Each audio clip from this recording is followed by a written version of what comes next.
सम्मानित साथियों, जिनका आप बड़े बेसब्री से इंतजार कर रहे थे, हम सबके बीच में हम सबके मार्गदर्शक, हम सबके नेता, बहुजन समाज पार्टी के राष्ट्रीय महासचिव, सांसद राज्यसभा, आपको हंडिया विधानसभा की कमेटी माल्यार्पण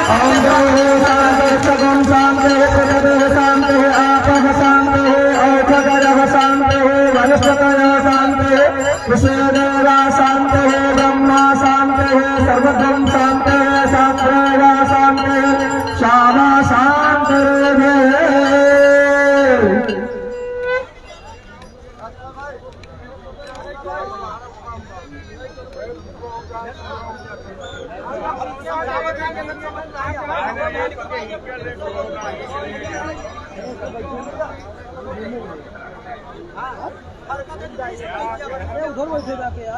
आप लोग मंच से थोड़ा साइड में हो जाएंगे, मंच से साइड में हो जाएंगे, साइड में नीचे आ जाओ भैया, नीचे आ जाओ, वही पब्लिक भी है। अरे नीचे आ जाओ ना तुम लोग, एक इसीलिए हम अकेले लगाए भैया, नीचे उतर जाओ प्लीज, क्योंकि हम घूमेंगे भी और लोगों की प्रॉब्लम हो रही है। शांत रहो ना, चिल्लाए तू अपन काम करो, अपन काम करो, जनता को शांत रही। प्रयागराज हम घूमेंगे भी, आप अपना काम करिए, घूमिए। की पावन धरती की विधानसभा हड़िया में चुनावी जनसभा के मुख्य अतिथि बहुजन समाज पार्टी के राष्ट्रीय महासचिव, सांसद राज्यसभा, परम आदरणीय श्री सतीश चंद्र मिश्रा जी, हम सब लोगों को इधर हड़िया विधानसभा में उमड़े हुए जनसैलाब को संबोधित करने के लिए इधर हमारे बीच में उपस्थित हुए हैं। पूरे उमड़े हुए जनसैलाब की तरफ से माननीय मुख्य अतिथि जी का हार्दिक स्वागत, वंदन, अभिनंदन करते हैं। इस हड़िया विधानसभा से प्रत्याशी श्री मुन्ना त्रिपाठी जी ने बहुजन समाज पार्टी का प्रतीक चिन्ह, चुनाव चिन्ह भेंट करके माननीय मुख्य अतिथि जी का स्वागत किए। माननीय मुख्य अतिथि जी के साथ में चल करके आए। बहुजन समाज पार्टी सरकार में कई विभागों के कैबिनेट मंत्री रहे, जिन्होंने इधर पूरे उत्तर प्रदेश में लगातार एक विधानसभाओं में जाकर के बहुजन समाज पार्टी की मुख्य धारा से सर्व समाज को जोड़ने के लिए रात दिन संघर्ष कर रहे हैं। आदरणीय श्री नकुल डोबे जी भी हमारे बीच में उपस्थित हैं। आपका भी खड़िया विधानसभा की धरती पर हार्दिक स्वागत वंदन अभिनंदन करते हैं। सम्मानित साथियों, अभी इस कार्यक्रम के बाद भी दूसरा कार्यक्रम लगा हुआ है, तो इधर ज्यादा समय न लेते हुए हम चाहेंगे कि इस विधानसभा से बहुजन समाज पार्टी के प्रत्याशी भाई श्री मुन्ना त्रिपाठी जी माइक पर आए और उमड़े हुए जनसैलाब से वोट की अपील करें। आदरणीय मुन्ना त्रिपाठी जी।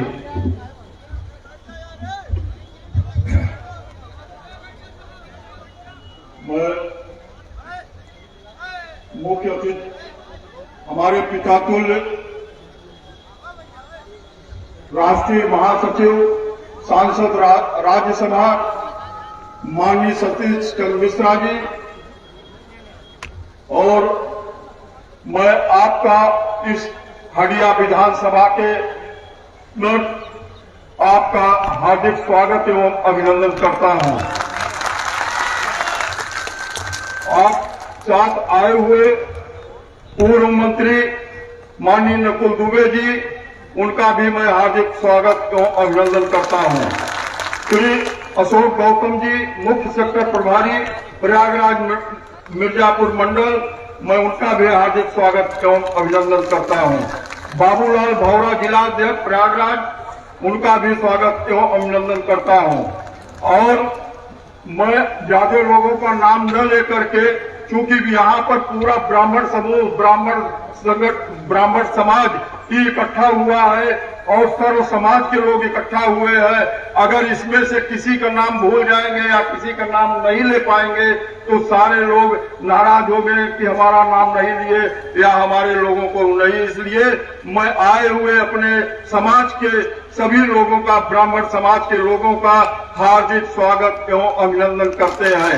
इसमें हमारे बुजुर्गगण, हमारे नौजवान साथी जो आज महीने डेढ़ महीने से हमारे साथ कदमों से कदम मिला करके मुझको आशीर्वाद देने का काम किए, उनका मैं हार्दिक स्वागत एवं अभिनंदन करता हूं। और जिस दिन से माननीय राज्यसभा सांसद माननीय सतीश चंद्र मिश्रा जी का मुझको आशीर्वाद प्राप्त हुआ, उस दिन से ब्राह्मण शिरोमणि के नाम से पूरे प्रदेश में ब्राह्मण शिरोमणि के नाम से जाने जाने वाले माननीय सतीश चंद्र मिश्रा जी का मैं अपने दिल से, अपने तहे दिल से हार्दिक स्वागत अभिनंदन बार बार करता हूं, जो कि मुझको इस लायक आपने समझा, जो आपका आशीर्वाद प्राप्त हुआ।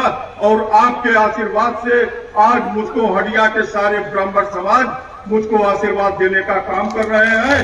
और मैं आप लोगों से आग्रह करता हूं, निवेदन करता हूं कि आप लोग जिस तरह से अभी तक हमारे ऊपर विश्वास और आस्था जताए रहे, उसी तरह से 27 तारीख को हाथी के सामने बटन दबा करके हमारा भी सम्मान रखिए, माननीय मिश्रा जी का भी सम्मान रखिए।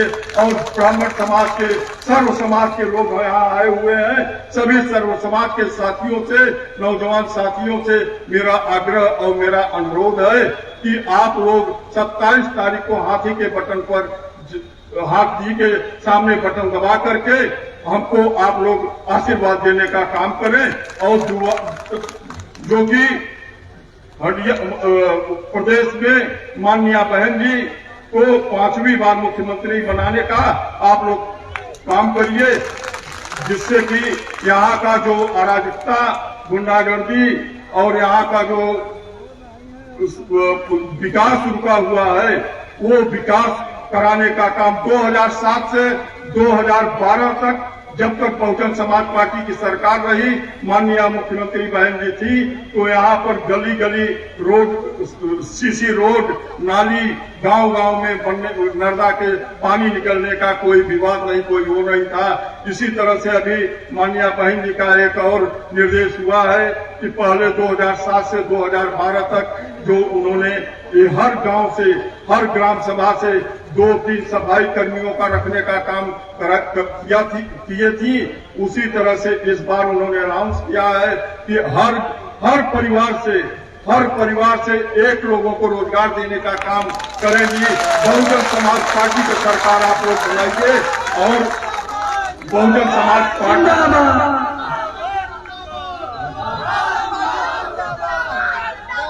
बहुजन समाज पार्टी की सरकार बनाइए और एक परिवार में एक लोगों की जो बेरोजगारी है वो बेरोजगारी एक जो अभी आप लोगों ने देखा कोरोना काल में कितने खस्ता हाल में कोई बॉम्बे कोई कलकत्ता अपना परिवार छोड़ करके अपने परिवार के लोगों को छोड़ करके और वहां से बेचारे सब मिले आए और स्थिति इस तरह से दयनीय स्थिति कि भूखमरी के कगार पे सब थे, वो स्थिति तो रही।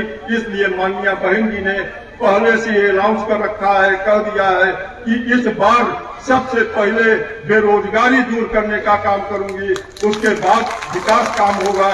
बेरोजगारी और विकास दो ही एक काम है जो कि अगर बेरोजगारी दूर हो जाती है, हमारे परिवार के लोग अगर खाने पीने लगते हैं तो एक अगर नौकरी मिल जाएगी तो वो परिवार सुख चैन से रहने लगेगा।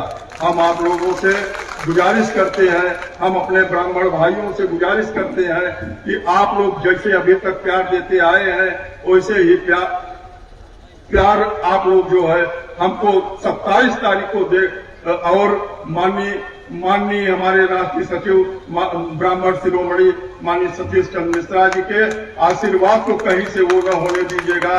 आप हमारे ऊपर विश्वास किया है, अपने ब्राह्मण भाइयों के ऊपर अगर विश्वास किए हैं तो हमारे ब्राह्मण भाई और सर्व समाज के लोग मिलकर के आपके विश्वास को कहीं से ठेस न पहुंचने दें। आप लोगों से मेरा यही गुजारिश है। इसी के लिए मैं आप लोगों से बार बार महीनों डेढ़ महीनों से घूम करके अभी लोग सब कह रहे थे कि आपका ब्राह्मण समाज नहीं जुड़ रहा है। जिस दिन से माननीय राष्ट्रीय सचिव जी पूरे प्रदेश का बागडोर संभाले, 2007 में आपने संभाला था, 2007 में यही ब्राह्मण समाज मिल करके पूर्ण बहुमत में बहुजन समाज पार्टी की सरकार बनाई थी। उसी तरह से इस बार बागडोर माननीय मिश्रा जी के हाथ में है। आप लोग उनके सम्मान को कहीं से ठेस न पहुंचने दीजिए। आप लोग इसको सम्मान को एकदम बरकरार रखिए और फिर एक बार 2022 में आप लोग मिल करके बहुजन समाज पार्टी की सरकार बनाने का 5वीं बार बहन मायावती जी को मुख्यमंत्री बनाने का कार्य करिए। हम आप लोगों से अपने समाज के लोगों से यही विनती करेंगे, यही वो करेंगे। 2 दिन और रह गया है। 2 दिन जैसे आप लोगों ने मुझको जो प्यार दिया, जो सम्मान दिया, इसी तरह से ये सम्मान और प्यार 27 तारीख को दे दीजिएगा। हम आप लोगों के बीच में हम जमीन से चल करके आप लोगों से के साथ कदमों से कदम मिला करके कंधे पे कंधा मिला करके आप लोगों के बीच में रहने का काम करूंगा। आप लोगों के साथ में आप लोगों के आशीर्वाद का मैं इच्छुक हूँ। आप लोगों को आशीर्वाद दीजिए। इसी से मैं अपनी बात को समाप्त करता हूँ। आप लोगों का सम्मान हमारा सम्मान है। आप लोगों का जय भीम, जय भारत, जय परशुराम।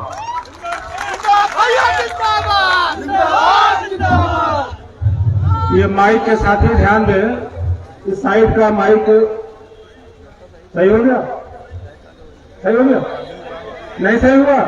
ये माइक वाले साथी ने देख ले इधर, इस साइड का माइक बंद हो गया है। पीछे आवाज आ रही है? इधर नहीं आवाज जा रही?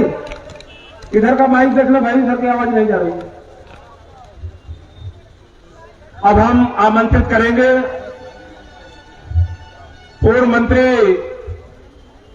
आदरणीय श्री नकुल दुबे जी को कि आप माइक पर आए और उमड़े हुए जनसैलाब को संबोधित करें। आदरणीय श्री नकुल दुबे जी।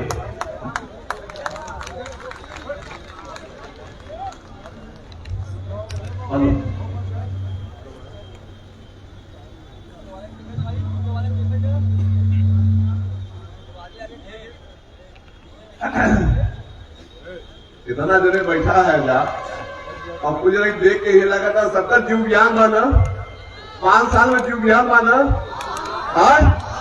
जीव ज्ञान बा सब जने बोला जीव ज्ञान की नहीं जीव ज्ञान बा। हम डीजे चढ़ाई सब पर इतना जो है बैठे जो खड़े हैं कि जब तक हम बचे मुंडा त्रिपाठी के विधानसभा पहुंचाए के हरिया का उद्धार न करे और हार में जुबियान में खत्म न करे तो हमारे चाय से बचे काम न करो। ठीक बा ना? क्रिया ठीक बा? दोनों हाथ आगे पिपरानी जब मानने महोदय के जय भीम, जय भीम, बहुजन समाज पार्टी जिंदाबाद, बहुजन समाज पार्टी जिंदाबाद,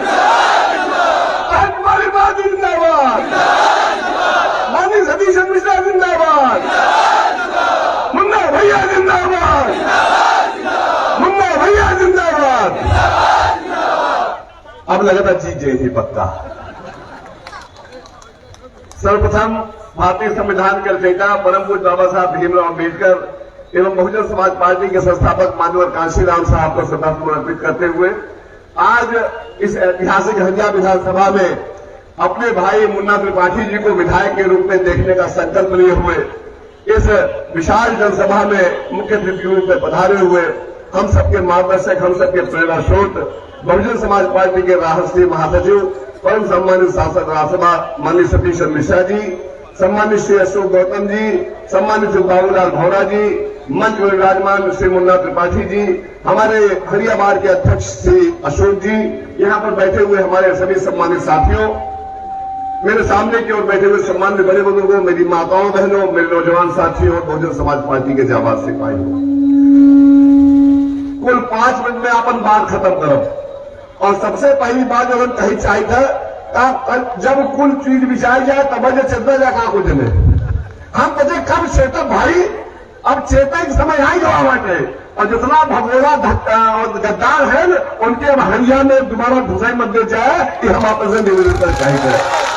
हरिया कबाओ गद्दारन के धरती नहीं रही बा। अगर गलत कहा से बताओ जा, हरिया में गद्दारी नहीं बर्दाश्त की गई बा। जे गद्दारी की है ओके हम लोग दोबारा हरिया में घुसना चाहेंगे थे, इसके बारे में हम सब लोग खूब बड़ी बात जारी थे।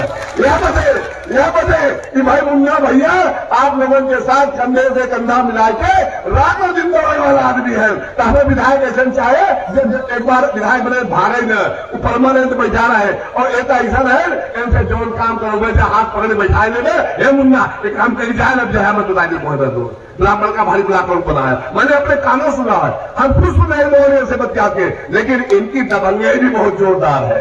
जौन का में चेत ले थे, अगर कोनो सरकारी महकमा चाहे कि मना कर ले तो करो औकात नहीं लोग मना करे, मुन्ना त्रिपाठी कह दिखा दे। यह वजह हम कही चाहिए थे, यह वजह हम कही चाहिए थे कि हम सब लोगों की जिम्मेदारी बनता कि 48 घंटा टाइम बा, 48 घंटा टाइम बाद जितना जने बैठा है हमारे महतारी बहन, हमारे बड़े बुजुर्ग, सब जन मुन्ना त्रिपाठी बन के पूरे हरियाणा छा जा और घरे घरे घुस के कि भाई अब की हाथी के जिताए दे, मुन्ना त्रिपाठी के विधायक बनाए दे, तब इस विधानसभा कल्याण होगा। यह बजे अंत में इतना ही कहा चाहता है कि भाई देखा अब अपने प्रदेश के बचावत जा, अपन घर द्वार बचावत जा, न तो हिंदू खतरे में बा न मुसलमान खतरे में, आज हमारे हरियाणा हमारे हिंदुस्तान खतरे में बा, यह अपने बचाने की जिम्मेदारी आप सबका बा। अब आपके बीच में मुख्यमंत्री महोदय के बीच बाधा में बुलंद है, इतना कहा चाहते हैं कि आज की मीटिंग ऐतिहासिक मीटिंग होता, एक संदेशा सिर्फ हरियाणा नहीं, इलाहाबाद नहीं, मिर्जापुर नहीं, भदोही नहीं, ये संदेश पूरे प्रदेश में जाए कि ये वाला चले केवल हाथी का बा और पूरी की पूरी विधानसभा हाथी जीत करके आदरणीय बहन कुमारी माधवी के पार्टीदार मुख्यमंत्री बनाया जाता। हमारा मित्र भाई बहुजन समाज पार्टी के राष्ट्रीय महासचिव, हम सबके पिता तो हम सबके बड़े भाई, हम सबके मार्गदर्शक, हम सबके प्रेरणा परम आदरणीय सतीश चंद्र मिश्रा जी के मंच पर आवे, हम सबके आशीर्वाद देते हुए मुन्ना त्रिपाठी जी के विधायक बनाने संसद और माननीय सतीश चंद्र मिश्रा जी।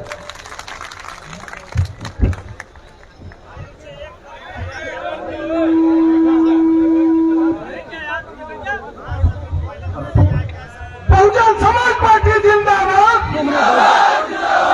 माननीय सतीश चंद्र मिश्रा जिंदाबाद, माननीय सतीश चंद्र मिश्रा जिंदाबाद, मुन्ना भैया जिंदाबाद, मुन्ना भैया जिंदाबाद,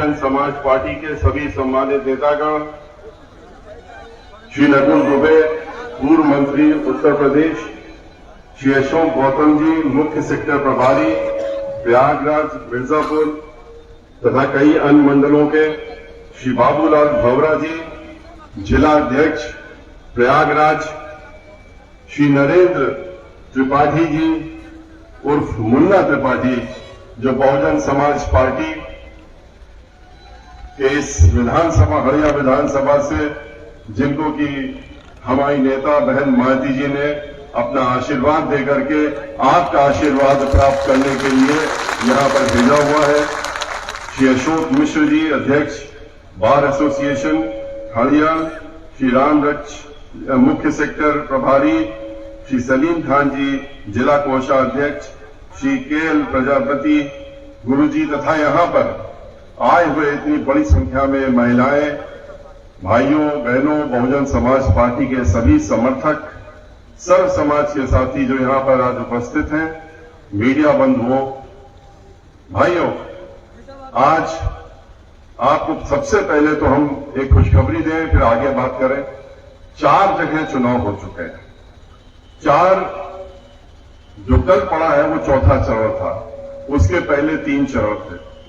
मीडिया के लोग तरह तरह की बातें, जब तक चुनाव शुरू नहीं हुआ था, और शुरू होने के बाद भी जब वोट पड़ गए पहले चरण में, तो थोड़ी आवाज बदलने लगी, लोगों की बदलने लगी। लेकिन दूसरा चरण आते आते और तीसरे के बाद जब चौथा चरण हुआ है, तो जो दूसरे लोग जो कहते थे कि बहुजन समाज पार्टी कहां है, अब उनको खाली बहुजन समाज पार्टी नजर आ रही है।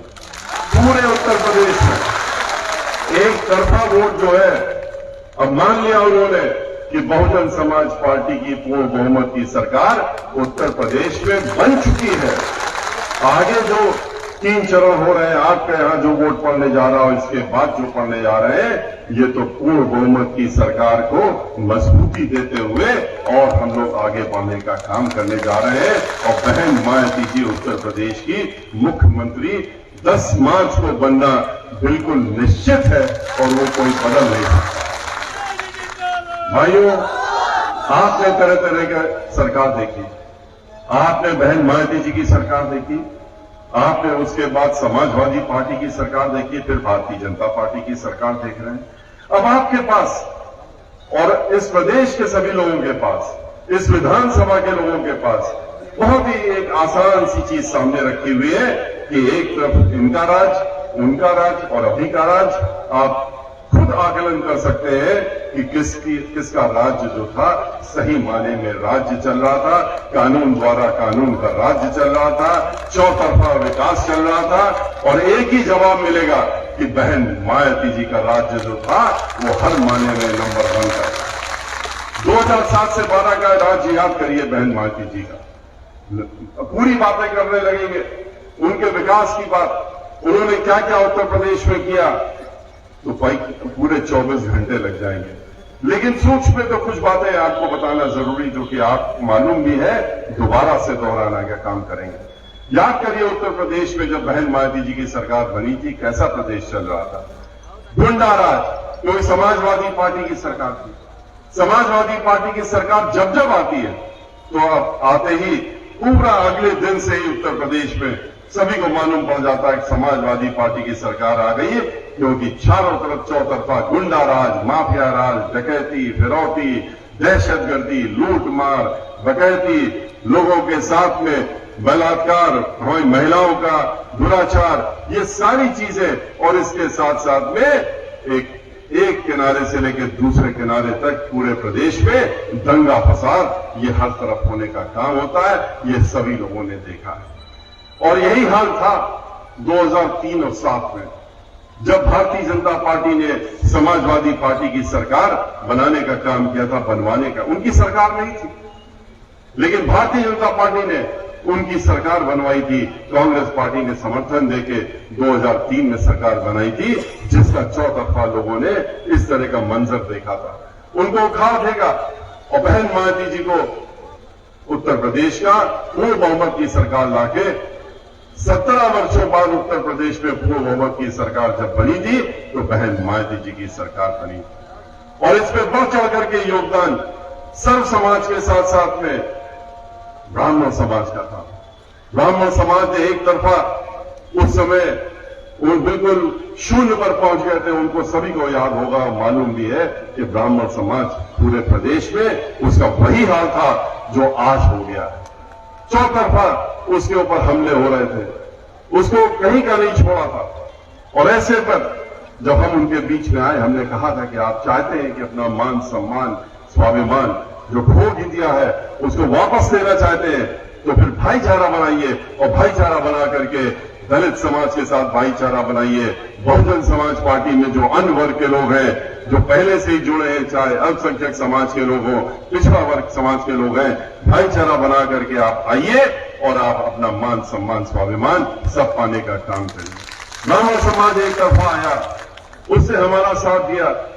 बहन मायावती जी ने भी उनसे वादा किया। जब 9 जून 2005 को 1-2 की संख्या में नहीं, लगभग 5 लाख से ज्यादा ब्राह्मण समाज के लोग, 11,000 से ज्यादा लोग शंखनाद करते हुए बहन मायावती जी मुख्य अतिथि ही लखनऊ में, बहुत से लोग यहां के भी गए थे। और तब वहां पर बहन मायावती जी ने क्या कहा था, जब उन्होंने देखा कि पूरा समाज, इतना बड़ा समाज एक साथ, ये लोग इतनी ऐसे मौसम में भी इकट्ठा हुए थे, तो उन्होंने उस समय कहा था कि हम समझ गए हैं कि अब ब्राह्मण समाज हमारे साथ में आ गया है। उन्होंने उस दिन वादा किया था कि हमारी सरकार बनेगी तो सर्व समाज के साथ में मैं ब्राह्मण समाज का पूरा पूरा ख्याल रखूंगी और उनका खोया हुआ मान सम्मान स्वाभिमान लौटाने का काम करूंगी। उन्होंने करने का काम भी किया, क्योंकि बहन मायावती जी उनमें से है जो कहती है वो करके भी दिखाती है। हम तो 20 वर्षों से उनके साथ में जुड़े, हम देख रहे हैं उनकी दिनचर्या क्या सोचती है, कैसे करती है। हमको तो उत्तर प्रदेश का महाधिवक्ता उन्होंने बनाया था, उसके बाद में हम उनके साथ में राजनीति में आए थे, लेकिन हमने देखा कि किस तरह की सोच रखती है। एक बार जो कह देती है वो पत्थर की लकीर हो जाती है कि उसको तो करके दिखाना है। इन लोगों की तरह नहीं, भारतीय जनता पार्टी समाजवादी पार्टी की तरह नहीं कि हर 5 साल में एक झूठा पत्र बनाते हैं, उसको पता नहीं क्या नाम देते हैं, क्यों नहीं कहते हैं सही नाम उसका कि झूठ का पत्र है जो लोगों को हम बरगलाने के लिए बना रहे हैं, अगले 5 साल फिर धोखा देने का काम करेंगे, उस पत्र का नाम देना चाहिए। बहन मायावती जी इस तरह का काम नहीं करती, वो जो कहती है वो करके दिखाती है। ब्राह्मण समाज से अगर उन्होंने कहा था तो याद करिए उसके बाद क्या हुआ था। 45 ब्राह्मण समाज के लोग चुन करके आए थे। हम लोगों ने 71 ब्राह्मण समाज के लोगों को बहुजन समाज पार्टी ने टिकट देकर के मैदान में उतारा था। अब की बार 71 से ज्यादा उतारने का काम किया है बहुजन समाज पार्टी से ब्राह्मण समाज के लोगों को। उसके पहले 40 और 35 उतारे थे, लेकिन उस समय 45 लोग जीत करके आए और जीतने के बाद बहन मायावती जी ने 15 से ज्यादा कैबिनेट मंत्रालय ब्राह्मण समाज के लोगों को देने का काम किया था। श्री नकुल दुबे भी उनमें से आपके बीच में बैठे हैं। समाजवादी पार्टी की तरह नहीं या भारतीय जनता पार्टी की तरह नहीं कि दिखावे के लिए खाली ब्राह्मण समाज के लोगों को कहते हैं कि हमने जो इनको भी मंत्री बना लिया है। आपको सभी को मालूम है किस तरह से गुलदस्ते की तरह भारतीय जनता पार्टी में उप मुख्यमंत्री के रूप में ब्राह्मण समाज के व्यक्ति को बगल में रखते हैं। काम कोई नहीं कर सकते, आज तक न किया है, न उनको करने देंगे कभी, ये क्योंकि उनको खाली दिखाने के लिए रखा गया है, उनको काम करने के लिए नहीं रखा है। न अपने समाज का काम कर सकते हैं, न किसी और का काम कर सकते हैं। इसी तरह के अन्य मंत्री याद करिए, समाजवादी पार्टी की सरकार में तो 1-2 बनाने का काम किया था, और वो भी क्या कहते हुए कि मजबूरी में बनाना है। खेल कूद मंत्रालय दिया था, उनको सलाह किसी ने दी थी कि 2-2 मंत्री ब्राह्मण समाज के बना दो, इस मंत्रालय को बांट दो आपस में, एक खेल मंत्रालय कर दो, एक कूद मंत्रालय कर दो, तो कहने के लिए 2 ब्राह्मण समाज के मंत्री बना सकते हैं। इस तरह की तो सोच वो लोग रखते थे। लेकिन बहन मायावती जी ने ऐसे एक मंत्रालय नहीं दिए थे। अगर नकुल दुबे जी को 7-7 मंत्रालय देने का काम किया था तो एक से एक बड़े मंत्रालय देने का काम किए थे, और जितने भी ब्राह्मण समाज के लोग थे उनको भी उन्होंने बड़े बड़े मंत्रालय देने का काम किया था। उन्होंने अगर 15 कैबिनेट मंत्री बनाने का काम किया, मंत्रालय देने का काम किया, तो 30 से ज्यादा ब्राह्मण समाज के लोगों को उन्होंने अध्यक्ष बना करके मंत्री का दर्जा देने का भी काम किया। उन्होंने इतना ही नहीं, उन्होंने पूरे प्रदेश में 15 से ज्यादा लोगों को एमएलसी बनाने का काम किया, ब्राह्मण समाज के लोगों को, और विधान परिषद का अध्यक्ष भी ब्राह्मण समाज का बनाया। राज्यसभा लोकसभा मिला करके आधा दर्जन ब्राह्मण समाज के उन्होंने मेंबर ऑफ पार्लियामेंट देने का काम किया। वहां पर पिछले 18 वर्षों से राज्यसभा में उन्होंने हमको अपनी पार्टी का नेता बना रखा है, और लोकसभा में भी नेता बनाने का काम बहन मायावती जी ने किया। उन्होंने एक दो नहीं 5000 से ज्यादा सरकारी वकील ब्राह्मण समाज के उत्तर प्रदेश में देने का काम किया था।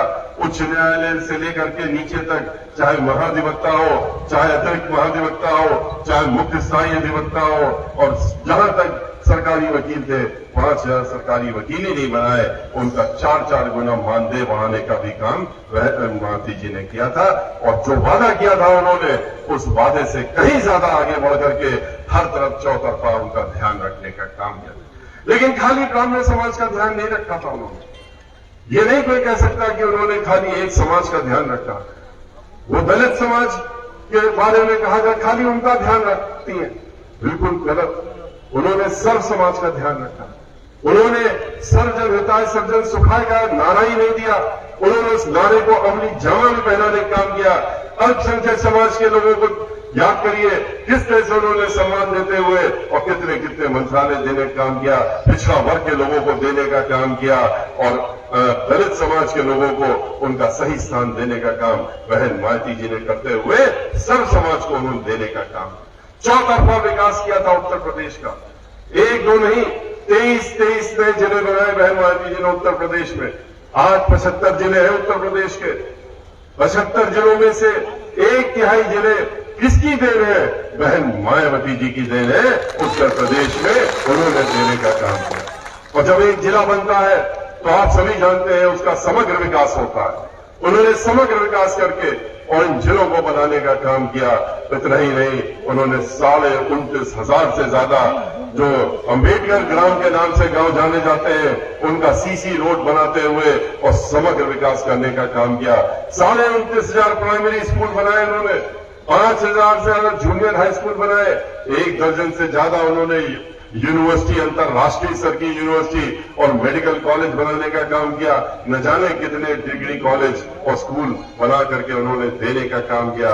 और उन अंतर्राष्ट्रीय विश्वविद्यालयों में उन्होंने अरबी फारसी यूनिवर्सिटी जो लखनऊ में बनाई, उसके साथ साथ में एक ऐसी यूनिवर्सिटी बनाने का काम किया जो विश्व में अपने आप में अकेली यूनिवर्सिटी है, वो विकलांग जनों के लिए बनाया। जहां विकलांग जन के हर तरह के विकलांग लोगों के पढ़ने के लिए उन्होंने यूनिवर्सिटी लखनऊ में बनाई डॉक्टर शकुंतला मिश्रा के नाम से। और वो यूनिवर्सिटी जिसको 3 बार राष्ट्रपति का अवार्ड मिला, वो पूरे विश्व में अपने आप में अकेली यूनिवर्सिटी है जो खाली इस तरह की बनी जहां विकलांग जनों के बारे में बनाई गई। कौन सोचता है सबके बारे में? गरीबों के बारे में, पिछड़ों के बारे में, दलितों के बारे में, वंचितों के बारे में, अपर कास्ट के बारे में बहन मायावती जी ने सोचने का काम किया। प्रदेश में विकास करते करते उन्होंने देखा कि प्रदेश में अंधकार था उनके आने के पहले। 6,500 मेगावाट की बिजली बनती थी, पूरे प्रदेश में अंधेरा होता था। 1 घंटे की बिजली, कहीं 2 घंटे की बिजली। उन्होंने नए कारखाने लगाए जो पिछले 17 वर्षों से एक भी नहीं लगा था। उन्होंने 1 दर्जन नए कारखाने लगाने का काम किया और 7 कारखाने तो अपने 5 साल के कार्यकाल में चालू भी कर दिया और 6,500 मेगावाट से 13,500 मेगावाट पहुंचाने का काम तो उन्होंने 5 साल में ही करने का किया था। लोगों को कानून द्वारा कानून का राज दिया था, महिलाएं सुरक्षित थी। कानून द्वारा कानून का राज देने के लिए उन्होंने ये नहीं देखा कि कौन अपना है कौन पराया है, कौन बहुजन समाज पार्टी का है या कौन बाहर दूसरी जगह का है। उनकी निगाह में अगर अपराधी है, किसी ने अपराध किया है तो वो कोई भी बड़े से बड़ा व्यक्ति हो, किसी भी पार्टी का हो और चाहे अपनी खुद की भी पार्टी का हो, उन्होंने उसको अपराधी ही माना, उसके अलावा कुछ नहीं माना। याद करिए 15 दिन पुरानी सरकार थी उत्तर प्रदेश में, 2007 में, वो भी पूर्ण बहुमत की सरकार। हमारे एक मेंबर ऑफ पार्लियामेंट ने अपने हाथों में कानून लेने का काम किया था, गरीबों की झोपड़ियों के ऊपर बुलडोजर चला दिया था। बहन मायावती जी ने उनको अपने घर में बुलाया और लखनऊ में अपने बंगले में बुलाकर, मैं तो इसलिए जानता हूं कि मैं वहां मौजूद था उस समय और चश्मदीद गवाह हूं, उस दृश्य को मैंने देखा था। वहां बुला करके अपने बंगले में उन्होंने उस मेंबर ऑफ पार्लियामेंट को हथकड़ी लगवा करके और अपने घर से जेल भेजा था और 5 साल तक जेल में रखा था। इस तरह से कानून द्वारा कानून का राज्य था। भारतीय जनता पार्टी, समाजवादी पार्टी से तो लोग उम्मीद करते ही नहीं है। भारतीय जनता पार्टी से उम्मीद कर रहे थे लोग कि चलो समाजवादी पार्टी का गुंडा राज खत्म कर रहे हैं, एक ऐसे लोगों को चुन रहे हैं जो कि कहते हैं हम धर्म के ठेकेदार हैं, हम धर्म का मुखौटा पहने हुए हैं, तो हमसे उम्मीद करो कि हमको धर्म की बात करेंगे। लोग क्या जानते थे ये धर्म के नाम पे अधर्म का काम करने वाले हैं, ये कहने के लिए धर्म का बात कर रहे हैं। इस धर्म के मुखौटे के पीछे इनका असली अधर्म छिपा हुआ है, लोग ये नहीं जानते। इतना झूठ कोई बोल ही नहीं सकता जितना भारतीय जनता पार्टी वाले बोल सकते हैं। वो लोगों को जो वोट लेने के लिए तरह तरह के लुभावने वादे करते हैं, ऐसी ऐसी बातें करेंगे आगे चुनाव के समय कि लोगों को लगे अरे वाह इससे अच्छा क्या हो सकता है, इनको वोट दे दो। ये भी करेंगे, वो भी करेंगे, लेकिन करते क्या है? 5 साल निकल जाने के बाद भी एक भी काम पूरा करके नहीं दिया। जिससे भी वादा किया उसको धोखा देने का काम किया। महिलाओं से क्या कहा था, क्या वादा किया था वोट लेने के पहले? हम तुमको सुरक्षा देंगे, हम तुम्हारी रसोई जो है उसका ऐसा कर देंगे कि तुम्हारा खर्च कम हो जाए, तुम्हारा बोझ कम हो जाए। लेकिन देने का काम क्या किया? आज हम नहीं कह रहे हैं, आज ये सरकारी रिपोर्ट कहती है, एनसीआरबी की रिपोर्ट जो इनकी खुद की रिपोर्ट होती है, हमारी नहीं है, इनकी सरकारी रिपोर्ट है। और उसमें क्या लिखा हुआ है कि आज उत्तर प्रदेश में हर 2 घंटे में एक महिला के साथ में बलात्कार हो रहा है, दुराचार हो रहा है, हर 2 घंटे में। क्या ये सुरक्षा मांगी थी इनसे? गैस सिलेंडर जो 200 रुपए का था उसको इन्होंने 1200 पहुंचाने का काम किया। मिट्टी का तेल और जितने भी चीजें हैं उनके दाम 4 गुना 5 गुना बढ़ाने का काम किया। और क्यों? इन्होंने जब डीजल और पेट्रोल के दाम 100 के पार करा दिए, जो 65 रुपए का आता था, तो अपने आप ही सब चीजों के दाम बढ़ गए। आज वही 50 रुपए की रसोई अगर चलती थी किसी महिला की, तो आज वो 500 में जो है वो कम पड़ जाते हैं। आज की ये स्थिति है। इतना चौतरफा इन्होंने महंगाई बढ़ा करके और महिलाओं के ऊपर चोट पहुंचाने का काम किया। बेरोजगार लोगों से क्या कहा उन्होंने कि आइए हम 2 करोड़ नौकरियां देंगे, हमारे साथ में लग जाइए। बेरोजगार लोगों ने सोचा, पढ़े लिखे नौजवान, उन्होंने कहा कि चलो ये तो बहुत अच्छी बात है, इनके साथ चलते हैं, हमारा रोजगार मिल जाएगा, बेरोजगारी दूर हो जाएगी। और वो इनके साथ में लग गए। और आज 7 साल हो गए भारतीय जनता पार्टी को अगर केंद्र से मिला ले तो अब तक तो 14 करोड़ नौकरियां मिल जानी चाहिए थी इनको, लेकिन 2 करोड़ तो छोड़िए, एक भी नौकरी उपलब्ध नहीं कराई। इन्होंने तो 1 करोड़ से ज्यादा लोगों की नौकरी छीन ली जो नौकरी कर रहे थे। ये ऐसी सरकार है। और कैसे छीनी?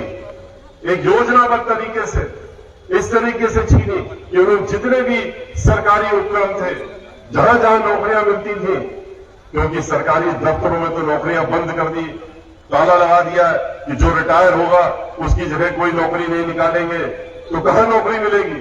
सरकारी उपक्रम जितने थे, चाहे वो तेल कंपनियां हो, आधा दर्जन तेल कंपनियां देश की वो आपकी कंपनियां थी, चाहे बिजली घर हो वो आपके संपत्ति से बने थे, चाहे हवाई जहाज बनाने वाली कंपनियां हो जो वो आपकी संपत्ति से बनी थी। आज का तो इन्होंने रेलवे को भी, जहां हर साल पहले 3 से 4 लाख नौकरियां निकलती थी, पिछले 5 साल से एक भी नौकरी नहीं निकाली, क्योंकि रेलवे को भी बेचने का काम कर रहे हैं। और रेलवे के साथ साथ में अब तो बैंकों को भी बेच रहे हैं, वहां भी नौकरियां मिलती थी। बैंकों को किसके हाथ में बेच रहे हैं? उन्हीं लोगों के हाथ में, उद्योगपतियों के हाथ में, जिन्होंने बैंकों को लूट लिया और लगभग 3 लाख करोड़ रुपए लूट करके बैंकों को कंगाल करके और विदेश में चले गए। आज पहले बैंक को कंगाल किया और कंगाल करने के बाद उन बैंकों को आज निजीकरण करते हुए उनके हाथों में ही बेचने की योजना बना करके बेचने का काम कर रहे हैं। तो नौकरी अपने आप खत्म हो गई। जब जो उत्तर प्रदेश में नौकरियां मिलती थी, कहां मिलती थी? जल निगम हो, जल संस्थान हो, नगर निगम हो, नगर पालिका हो, ब्रिज कॉर्पोरेशन हो, पीडब्ल्यूडी हो, इरिगेशन डिपार्टमेंट, इन्हीं सब जगह तो नौकरियां मिलती थी। इंजीनियर पास होकर के वहां पर नौकरी करते थे और लोग नौकरी पाते थे। आज क्यों सड़कों में घूम रहे हैं? क्योंकि वहां पर नौकरियां बंद हो गई। और क्या कर दिया इस सरकार ने? समाजवादी पार्टी ने शुरुआत की, क्योंकि वो तो भ्रष्टाचार के लिए, अपने पैसे कमाने के लिए, अपने चुनिंदा लोगों को ठेका देने के लिए उन्होंने शुरुआत की और उसको भारतीय जनता पार्टी ने अमली जामा पहनाते हुए उसको और वृद्ध कर दिया। आज एक भी इन संस्थानों में नौकरी नहीं है। क्यों? क्योंकि वहां पर ठेकेदारों को दे दिया गया, काम ठेकेदारों को दे दिया। अब वो लोग सरकारी काम करेंगे और वही आदमी रखेंगे, जिसको रखना है रखेंगे, जिसको भगाना है फिर भगा देंगे। 10 रुपए में का काम जो है 2 रुपए की नौकरी देकर के उनसे लेने का काम कर रहे हैं। तो आज न रिजर्वेशन रह गया न नौकरी रह गई। ऐसा योजनाबद्ध तरीके से इन्होंने चोट पहुंचाने का काम किया। जब नौजवानों ने जाकर के इनका घेराव किया विधानसभा में, उनको क्या मिला? उनको वही मिला जो सबको, जो विधानसभा जाके घेरने का काम करते हैं, इनको याद दिलाने के लिए कि आपने वादा किया था, पूरा नहीं किया था। उनको भी लाठी डंडे मिले, उनका भी सर फोड़ा गया और जब तक सर से खून नहीं देख लिया तब तक लाठियां चलवाते रहे। ये वो सरकार है। और जब नौजवानों की तरफ से हम लोगों ने पार्लियामेंट में बात उठाई, हमने स्वयं राज्यसभा में वहां पर बात उठाते हुए कि आपने क्यों इस तरह की बात करी, क्यों आपने नौकरियां देने का काम बंद किया, वादा क्यों किया था? अगर नहीं देनी थी तो कहते हैं कि आप सलाह दे दीजिए, नौकरी तो हम नहीं दे सकते। तो समझ लेना चाहिए था पहले ही कि जैसे 15 लाख का जो एक जुमला था, इसको भी मान लेना चाहिए था। लेकिन आप ये सलाह दे दीजिए नौजवानों को कि वो पढ़े लिखे हैं तो जाएं और ठेले लगाएं, खुंचा लगाएं, पकौड़ा बेचने का काम करें। वो पढ़े लिखे हैं इसलिए अच्छे पकौड़े बनाने का काम करेंगे और यही इनकी जीविका का साधन होगा। तो ये धोखा नहीं है तो क्या है? ठेले लगाना, खुंचे लगाना, ये सब चीजें, ये लोग जो है, ये तो हम लोग की पार्टी तो उन्हीं के साथ में खड़ी रहती है। हम लोग तो गरीबों के ही लिए खड़े रहते हैं और जो इस वर्ग के लोग हैं उनके लिए ही दिन रात काम करते हैं। भाई पार्टी तो पार्टी बाद में, मिशन में बात पहले है, लेकिन धोखा तो नहीं देना चाहिए। आप पढ़े लिखे इन पीएचडी होल्डर नौजवानों को ये धोखा दे कि पहले आओ हमको वोट दो और फिर कहेंगे आप पकौड़ा बेचो।